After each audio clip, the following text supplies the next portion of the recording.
예, 금방 후속편을 하게 되었는데, 그것은 뭐 의욕이 뭐 넘쳐서가 아니라, 방금 보냈던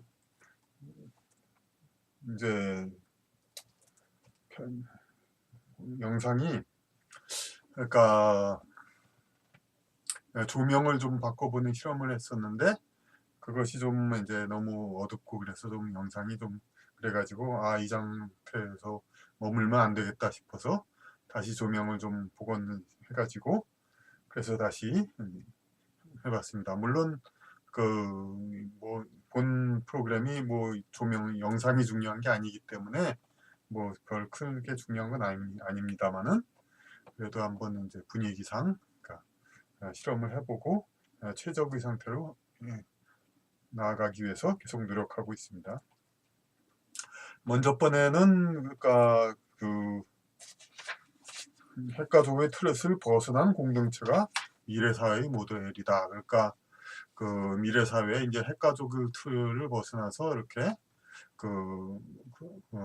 함께 사는 공동체, 더불어 함께 사는, 이렇게 넓은 범위에서 사는, 그래서 서로 상부상조하는 그런 삶을 살아야 한다. 이것은 뭐 다들 인정하시는 거죠. 그러니까 그런데 그것을 봉건주의 시대의, 이미 핵가족 시대 이전에 있었던 봉건주의 시대의, 그러니까 공동체 모델이 있고, 그 다음에 이렇게 사회주의 시대, 그러니까 사회주의를 아예 봉건주의를 벗어난 걸 다 사회주의로 봤습니다. 그래 그 사회주의에서 이제 혈연이 아닌 현명한 자에 의해 다스려지는, 이끌어지는 그러한 공동체를 사회주의 공동체.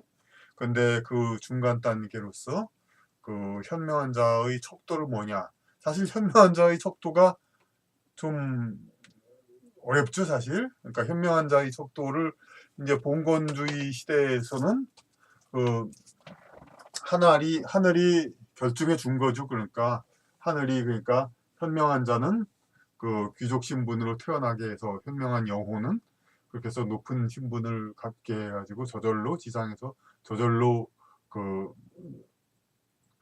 지도자적 지위를 갖게 해줬고, 그런데 사회주의는 이제 그것을 지상에서 가장 현명한 사람에 의해서 그 사람을 찾는다는 건데, 그게 이제 어떤 혁명을 이룬 사람, 지도자, 뭐 그런 사람일 경우도 있고, 이제 물론 이제 민주적으로 선출된 그런 지도자일 수도 있지만은, 하여튼 규정이 아직은 좀 객관적으로 어떤 지도자가 가장 현명한가를 지상에서 찾는 거, 이것은 아직 완전한 그 기준이 되어 있지는 않습니다.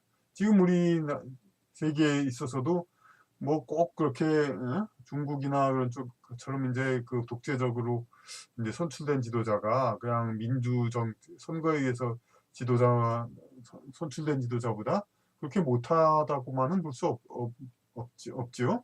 그러니까 그리고 오히려 또 이런 이제 이 민주적으로 선출된 지도자가 과거 세습 지도자보다 크게 아주 크게 뛰어난다고는, 물론 이제 세습 지도자 시대에는 그 잘못되면 이제 어떻게 좀 갈아치우기가 너무 좀 뭐 힘들기 때문에 그런 것도 있었지만은, 그 사회 지도자는 이제 잘못되면 갈기가 좀 쉽다는 것뿐이지, 민주선 방식을 통해서 선출된 지도자가 반드시 더 세습 시대보다 현명하다고도 볼 수가 없었죠. 그런 게 나오죠. 그런데 여기서 이제 공동체 단위로 주로 설명을 했는데, 봉건주의식 공동체, 사회주의식 공동체. 봉건주의식 공동체는 가장 좋은 집안에서 좋은 여건, 그런 지도자로서의 그 집안 내력을 가진 사람이 지도자가 되는 거. 사회주의 공동체는 가장 현명한 영도자가 하는 거. 그리고 중간에는 뭐냐면 자본주의 공동체. 어떻게 이 책에서는 정했냐면은, 자본주의 공동체는 객관적으로 가장 현명한 영도자가 있습니다. 그러니까 여기서 사회주의 일부로 봤죠. 가장 현명한 지도자가 있습니다. 그것은 뭐냐? 돈을 가장 잘 번 사람. 꼭 그렇게 나쁘게 비아냥하는 거 아닙니다. 오히려 다른 무슨 쇼맨십이라든지 다른 속임수, 기타 등등 뭐 그런 걸로 선출된 지도자보다 돈을 가장 잘 번 사람이 현명한 지도자가 될 가능성도 많으니까요. 그러니까 어쨌든 물론 이제 이명박 대통령이나 트럼프 대통령처럼 이렇게 그 과정을 거쳐서 완전한 지도자가 되기도 하지만 그 이전에 그냥 이제 대기업 같은 데의 공동체에서 가장 돈을 많이 가진 사람이 직원들에게 그 한 공동체를 이루어 가지고 사원복지 시스템이 충실히 하고 그런 하나의 그러니까 공권주의 혈안에서 벗어난 공동체를 이루는 것이다 이렇게 얘기를 했습니다. 근데 이번 단어는 좀 사실 그렇게 뭐 지금 와서 크게 동의하지는 않는데 그때 나름은 하나 중요한 걸로 써 있는 겁니다. 인연은 창고에 쌓아둔 보물을 하나하나 꺼내 쓰듯 사용해야. 그러니까 어찌 보면 이 말은 그러니까 앞서 얘기한 것처럼 부부 사이가 달콤한 것이라고 해서 부부끼리만 모든 삶을 다 살지 말고 좀 이제 차근차근히 살면서 덜 달콤하지만 다른 여러 인간 관계도 많이 두루 겪어라. 이게 부부 사이의 인연 그런 것은 어쨌든 인연이란 것은 여기서는 한정돼 있게 그 리소스 그게 돼 있는 것을 현생에서 이렇게 사용하고 있다 이거죠. 그러니까 예. 이 말을 이 본문에는 써 있지 않지만은 이런 말을 이제 하게 된 동기는 사실 그게 있습니다. 그 이전에 제가 이제 중국의 그러니까 진출을 할 생각도 있고 여러 가지 중국에 관한 조사를 많이 연구를 많이 했었는데 그 과정에서 이청조 이제 송나라 때의 시인 이청조를 상행회를 이제 보았는데 거기서 남편 조명성과 비록 이제 선을 봐서 그때는 이제 송나라의 그 어떤 제도가 우리 조선시대하고 아주 비슷합니다. 그러니까 귀족 당파 싸움 이런 것도 비슷하고 그러니까 유학 중심의 사회도 비슷하고 그런데 그 송나라의 결혼 제도도 그러니까 부모들이 그냥 얼굴도 모르지만은 집안끼리 이렇게 맺어지면 그렇게 결혼을 하게 되죠. 이청조와 조명성 남편 조명성은 얼굴도 본 적 없는데 결혼을 했습니다. 하지만 두 사람은 아주 그냥 서로 동료로서 그냥 아주 좋게 잘 살았죠. 그런데 조명성이 그러니까 어떤 한 40세 남짓인가 어떤 그때 이제 죽었습니다. 이제 그때 그런 생각을 했습니다. 이제 너무 금실 좋게 많이 살다 보니까 둘이 관계를 더군다나 옛날 시대에는 그렇게 부부 사이의 그것을 크게 이렇게 부부 사이 인연을 크게 엮어서 가지고 태어나지는 않았을 것 같은 현대와 같이 현대는 부부가 이제 비중이 커져가지고 시집살이보다 그래가지고 많이 이렇게 태어날 때 부부 사이 인연을 크게 누리도록 태어난 부부도 아마 상대적으로 많을 겁니다. 하지만 그 시대에는 그렇게 많지 않았을 것 같은데 대부분 이제 그 봉건적인 이제 대가족 사회의 그런 인연 속에서 살라고. 그런데 하여튼 두 사람이 너무나도 가까우니까 부부 사이 인연이 소진된 것이 아닌가 그런 추측을 하게 되니까 이런 제목이 나왔던 것입니다. 그럼 본문을 읽으면 현생에서 가까이 지내는 사람과는 인연을 소비하며 지낸다.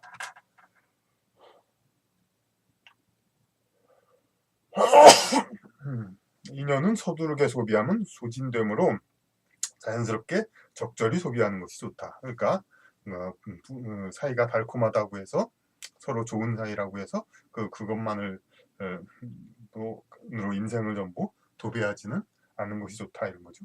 서로에게 지나친 기대를 하며 마음을 쏟아 인연을 소비하기보다는 적당히 거리를 두어 인연을 조금씩 사용하는 것이 현생에서 오래도록 함께하는 길이다. 만약 사용할 수 있는 인연이 남았다면 다음 생에서 더 사용해도 좋은 것이다. 그런 얘기까지 했습니다. 현생에서 소진하지 말고 그러니까 파풀이 되도록 그러니까 인생 끝까지도 이어지게 해서 다음 생에도 이어지자 뭐 그런 얘기를 한 겁니다. 한정된 인연을 현생에서 지나치게 소비하면 결국 이혼 등의 방법을 써야 한다. 그러니까 뭐 이런 식으로 표현한 게 아니라 너무 또 기대를 너무 해가지고 너무 해서 그, 그 기대에 못 미치니까 생기는 갈등 이런 것도 된 거죠.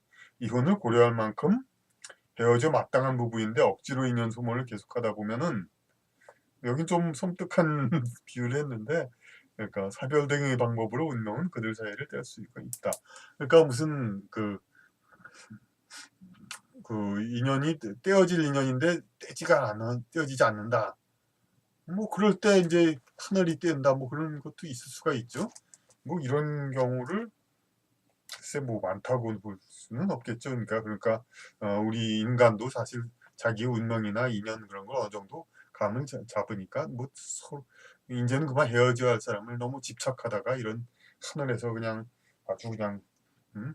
그냥 갑자기 그냥 그렇게 그 때는 그런 경우는 그러니까 그 많은 인이 이렇게 생각되지는 않다고 봅니다. 하지만 이제 또 네, 결과론을 또 보면 또 여러 또 헤어지는 그러니까 가족이라든지 여러 가지 경우 보면 최근에도 어떤 이제 제천 과제 사고가 있었지만은 서로 관계가 좋고 그런 가족이 갑자기 떼어지는 관계 이런 것은 또 나름 현생에서 그만 이제 이제는 그만 이제 헤어지는 운명인데 다른 방법으로는 헤어질 수가 없죠. 서로 관계도 좋고 그런 서로 아끼는 사이니까 그래서 그렇게 됐다 이렇게 얘기할 수도 있죠.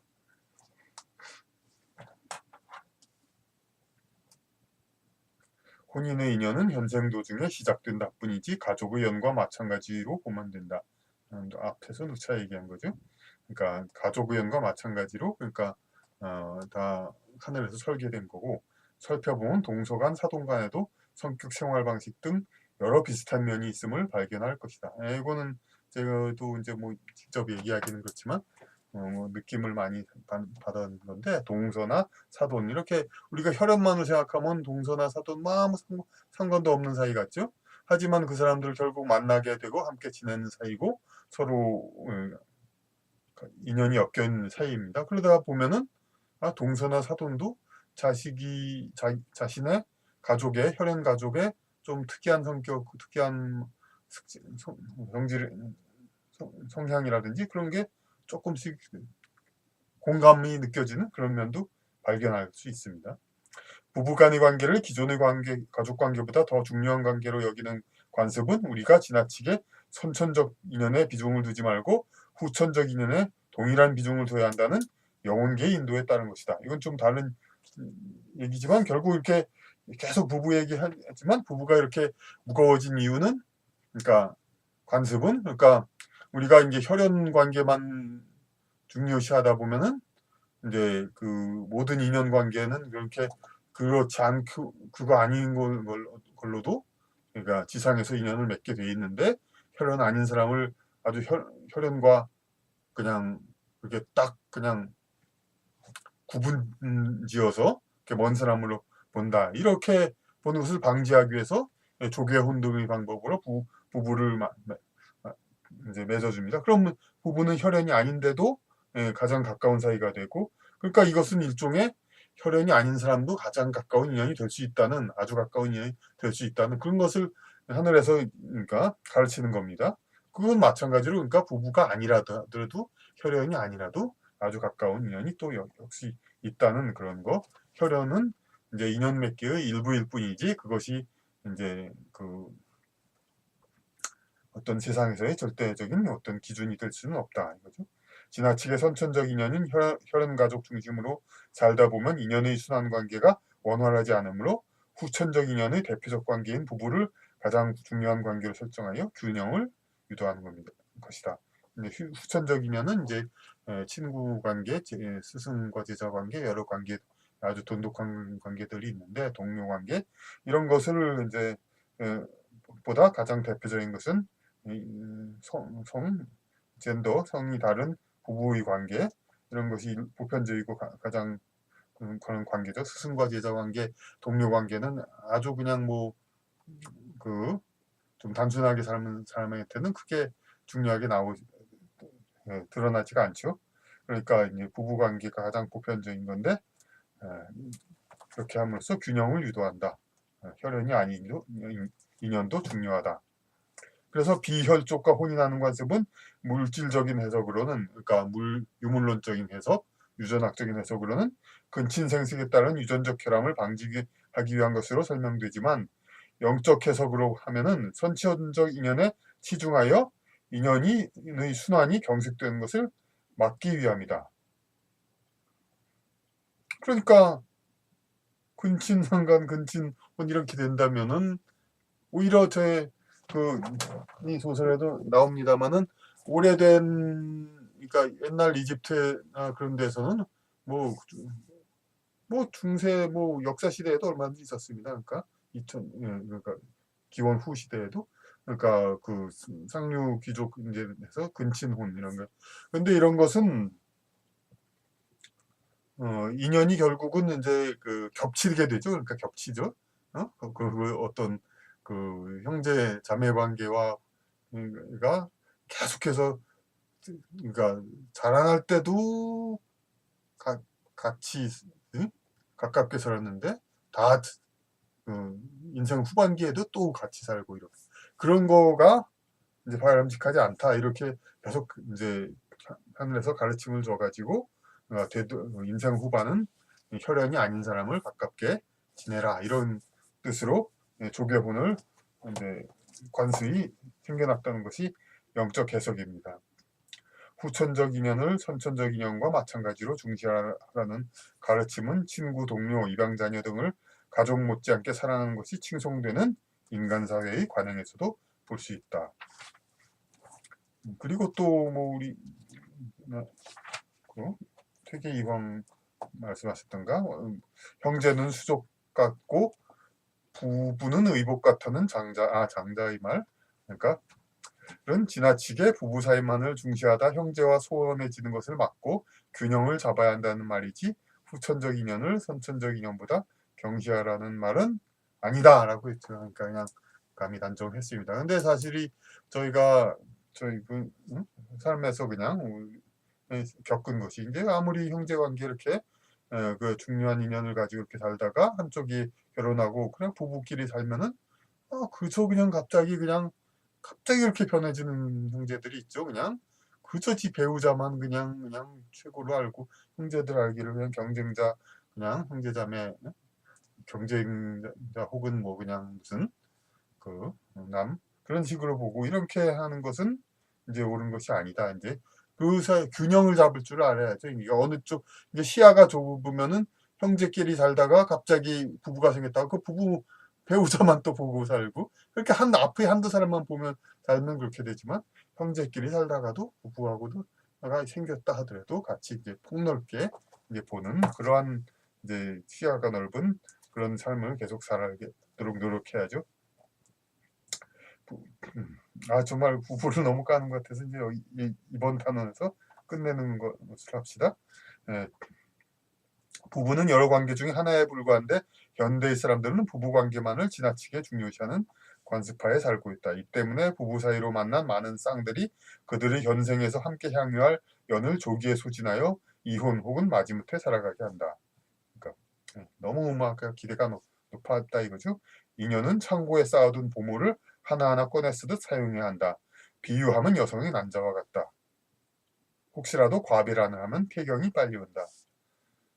그러니까 정자는 자꾸 생겨나기 때문에 빼든 안 빼든 차이가 없지만은 장기적으로는 차이가 없죠.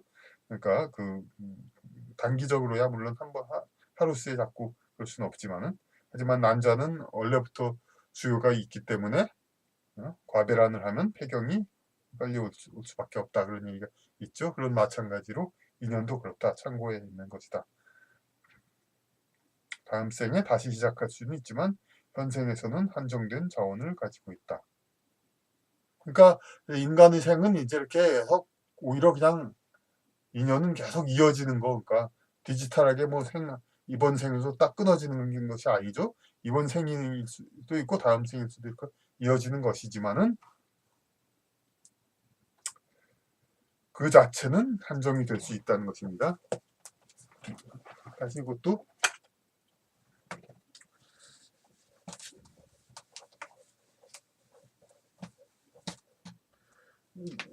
인연을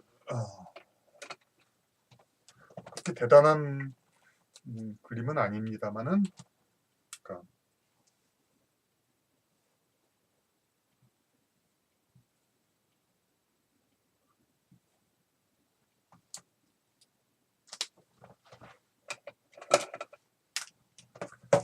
이렇게 보면은 인간의 삶이 이제 현재의 삶, 후생, 이거는 뭐 영어로 life between lives라고 하는 태어나기 전의 삶, 이렇게 갑니다.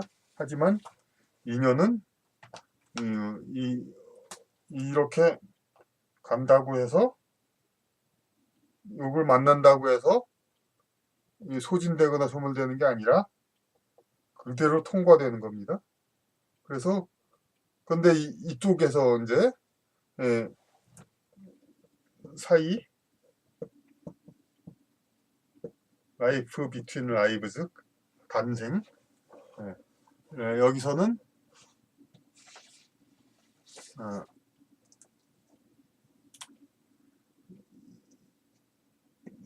이렇게 이제 여러 가지 업보가 해소되든가 여러 가지 형태로 인연의 양이 변하지만, 여기서는 이제 현생의 관계에서 그랬던 거기 때문에 아마도 이렇게 직선으로 간다고 봐야죠. 그래서 여기서 다시 또 이렇게 가는 거죠. 이렇게 이런 것이 인연이다 이거죠. 그러니까 그래서 여기서 그냥 업이 다 해소된다면 여기서 이렇게 끝날 수도 있다 이거죠. 이제 이렇게 그러니까 그 인간 사이의 인연이란 것은, 그러니까 그 물리적인 삶의 어떤 그 연속 혹은 재개 이런 거하고 상관없이 이렇게 그냥 갈 수도 있고, 그러니까 갈 수도 있고 이렇게 갈 수도 있고 그렇다는 것입니다. 뭐 별로 뭐 특별한 거 아닌데 너무 이렇게 얘기해서 적은데요. 그런데 하여튼 이걸로 이번 단어는 마치고, 다음에 세상에 완전한 자기 사람은 없다, 이런 걸 강조하는 걸로 다시 또 계속하겠습니다.